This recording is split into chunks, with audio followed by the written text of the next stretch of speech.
पाकिस्तान से जंग में मार और एयर शो में मुंह की खाई, भारत की हर जगह रुसवाई। भारतीय फजाइये की नाअहली से दुबई एयर शो दागदार, भारत का जंगी तैयारा गिरकर तबाह, पायलट हलाक। दुबई एयर शो की तारीख में पहला हादसा। गैर मुल्की मीडिया के मुताबिक लड़ाका तैयारे में तकनीकी खराबियां थीं। तकनीकी खराबी के बावजूद भारतीय तैयारे तेजस को उड़ाया गया। आलमी माहिरीन ने भी मोदी सरकार का फजाई घमंड दुबई के सहरा में चकनाचूर होते देखा। भारतीय जंगी तैयारा गिरते ही हिंदुस्तान एरोनॉटिक्स लिमिटेड के शेयर्स 2.5% गिर गए। कुछ अनासर खित्ते का अमन तबाह करना चाहते हैं। तनाज़ा कश्मीर का पुरअमन हल कश्मीरी अवाम की उमंगों के मुताबिक होना चाहिए। वज़ीर ख़ारजा इसहाक डार ने ब्रसेल्स में यूरोपीय यूनियन के वज़ारती फोरम से खिताब करते हुए कहा कि मसला कश्मीर हल किए बगैर जनूबी एशिया में पायदार अमन नामुमकिन है। आलमी चैलेंजेस से निपटने के लिए बाहमी ताउन जरूरी है। तकसीम और ताकत की दौड़ खित्ते और दुनिया के लिए खतरा है। मसनूई जहानत दुनिया का नक्शा बदल रही है। अक़वाम मुत्तहिदा के उसूलों की पासदारी पाकिस्तान की तरजीह है। और Asia cup rising stars, Bharat को शिकस्त। बांग्लादेश फाइनल में कतर के दारुल हुकूमत दोहा में जारी इवेंट के पहले टॉप 4 मरहले में मैच में बांग्लादेशी टीम ने भारतीय 11 को सुपर ओवर में शिकस्त दी और फाइनल में जगह पक्की कर ली। बांग्लादेश ने मुकर्ररा 20 ओवर्स में 6 विकेट पर 194 रन बनाए। भारतीय टीम भी 6 विकेटों पर 194 रन कर पाई। सुपर ओवर में भारतीय टीम के 2 खिलाड़ी इब्तदाई 2 गेंदों पर 0 पर आउट हो गए। बांग्लादेश को 1 रन व्हाइट बॉल पर ही मिल गया। अफगान सरजमीन पाकिस्तान के खिलाफ मुसलसल दहशतगर्दी में इस्तेमाल हो रही है। तालिबान अफगान शहरियों को रोकें जो पाकिस्तान में दहशतगर्दी कर रहे हैं। तर्जुमान दफ्तर खारजा का कहना है कि अफगानिस्तान के साथ तिजारत मुअत्तल की है। बहुत से ममालिक ने पाकिस्तान अफगान सालसी की बात की। पाकिस्तान तुर्क सदर की सालसी वफ़ पर बयान का खैर मकदम करता है। ट्रंप के भारतीय वज़ीर आज़म के हवाले से जंग न करने के बयान को मोतबर समझते हैं। वज़ीर आला खैबर पख्तूनख्वा पर इंतजामिया और इलेक्शन कमीशन को धमकी देने का इल्जाम। इलेक्शन कमीशन में समाअत, सुहेल आफरीदी की जानिब से वकील अली बुखारी पेश हुए। इलेक्शन कमीशन ने वज़ीर आला को आज हाजिरी से इस्तिस्ना दे दिया। इलेक्शन कमीशन में वज़ीर आला सुहेल आफरीदी के खिलाफ केस की समाअत 25 नवंबर को होगी। चीफ इलेक्शन कमिश्नर ने रिमार्क्स दिए कि ज़ाब्ता अखलाक की खिलाफ वर्जी जहाँ भी हो खिलाफ वर्जी होती है।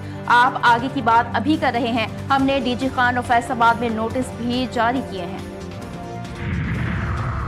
वज़ीर आला केपी को इलेक्शन कमीशन की जानिब से तलब करने का मामला। सुहेल आफरीदी ने पेशावर हाई कोर्ट में दरख्वास्त दायर कर दी। दरख्वास्त में मौक़िफ़ अपनाया बगैर किसी वजह और जवाज़ के दरख्वास्त गुजार को इलेक्शन कमीशन ने तलब किया। मुख्तलिफ इल्ज़ामात की बुनियाद पर वज़ीर आला को बुलाया गया है। इलेक्शन कमीशन का वज़ीर आला को तलब करना गैर कानूनी है। इलेक्शन कमीशन की जानिब से तलबी का नोटिस गैर कानूनी करार दिया जाए।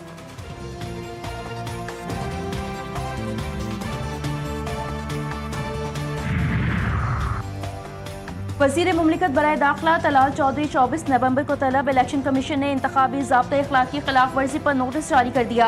NH 96 फैसलाबाद के हल्के में नून लीगी उम्मीदवार बिलाल चौधरी को भी नोटिस जारी कर दिया गया।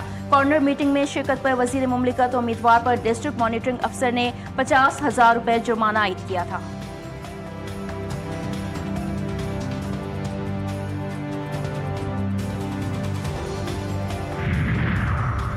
कौमी असम्बली का इजलास 27 नवंबर को तलब करने का फैसला। पार्लिमानी उमूर ने इजलास तलब करने की समरी इरसाल कर दी। इजलास में अहम कानून साजी की जाएगी। सेनेट का इजलास भी 27 नवंबर को तलब करने का फैसला। वज़ीर आज़म मोहम्मद शहबाज शरीफ से वज़ीर इत्तलात सिंध शर्जील इनाम मेमन की मुलाकात। सियासी सूरत हाल और दीगर अहम उमूर पर गुफ्तगू हुई।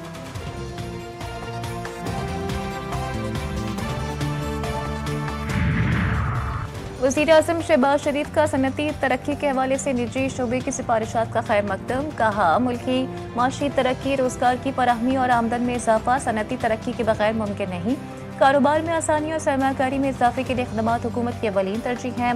मुल्की सनती तरक्की के लिए निजी शोबे की तजावीज़ कलीदी अहमियत रखती हैं। पाकिस्तानी कारोबारी बरादरी ने मुश्किल वक्त में हुकूमती पॉलिसीज़ का साथ दिया और मुल्क को माशी बहरानों से निकालने में मावनत फराहम की।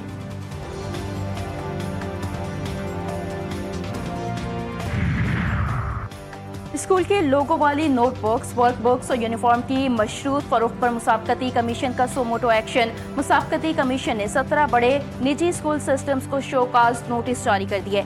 निजी स्कूल्स पर उजारादारी के गलत इस्तेमाल का इल्जाम। नोटिस में कहा गया कि तलबा को महंगी लोगों वाली नोटबुक्स और यूनिफॉर्म्स खरीदने पर मजबूर किया जाता है। मशरूत फरोख्त मुसाबकती एक्ट की खिलाफ वर्जी है। कई निजी स्कूल्स ने मखसूस वेंडर से खुफिया मुआहिदे कर रखे हैं। निजी स्कूल्स को 14 दिन में तहरीरी जवाब जमा करवाने की हिदायत।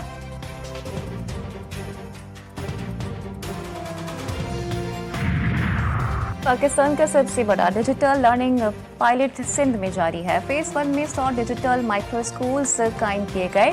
पायलट फेज के 10,000 बच्चों में से 2,940 बच्चे मरकजी स्कूलों में दाखिल हो चुके हैं। वज़ीर आला सिंध मुराद अली शाह कहते हैं कि कभी स्कूल न जाने वाले बच्चों को चंद दिनों में सीखते देखना वाकई बड़ी खुशी की बात है। डिजिटल माइक्रो स्कूल्स कम अखराजात में नुमाया नताइज दे रहे हैं। कराची में भत्ताखोरी के पै दर पे वाक़यात कानून नाफिज करने वाले इदारे मुतहर्रिक। 4 मुल्ज़िमान को धर लिया गया। स्पेशल इन्वेस्टिगेशन यूनिट पुलिस और विफाकी हिसास इदारे की छापा मार कार्रवाइयाँ। न्यू एमेजिना रोड पर कार शोरूम पर फायरिंग में मुलव्विस मुल्ज़िमान गिरफ्तार। भत्ताखोरों ने शोरूम मालिक से 50 लाख रुपए भत्ता तलब किया था। न्यू कराची के मुख्तलिफ इलाकों में इंटेलिजेंस बेस्ड ऑपरेशन। 2 मुल्ज़िमान वकार और एजाज गिरफ्तार। मुल्ज़िमान के मोबाइल फ़ोन से शवाहिद बरामद कर लिए गए।